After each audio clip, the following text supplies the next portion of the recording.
Shimizu Island.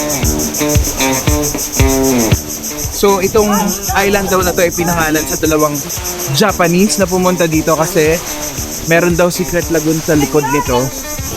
Tapos na-lost sila. Di na nakita. So hahanapin namin ang dalawang Japanese today.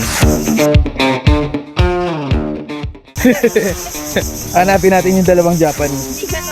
So anong makikita natin dito sa Shimizu Island? So wala lang, maliit na island lang to. Super liit lang.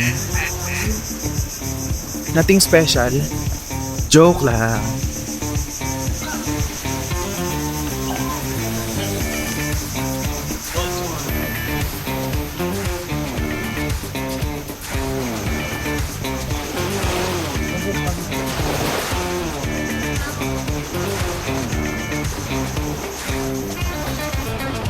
Really nice, super nice.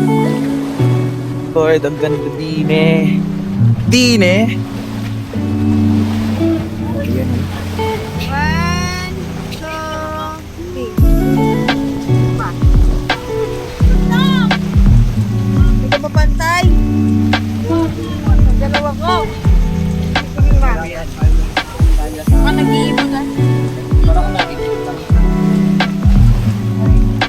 Hi guys, sa part na to, mag-i-enjoy muna ako. Dito yan sa Shimizu Island. Di ko na kayo sasama sa vlog kasi mag-snorkeling kami doon. Mamaya na uli sa Big Laguna. Bye bye! Hope you enjoy! Hi guys, ginagawa ko to para sa vlog. Kaya i-follow nyo ako please. Pabuti natin ng 10,000 followers. Hoy, nauna na kayo.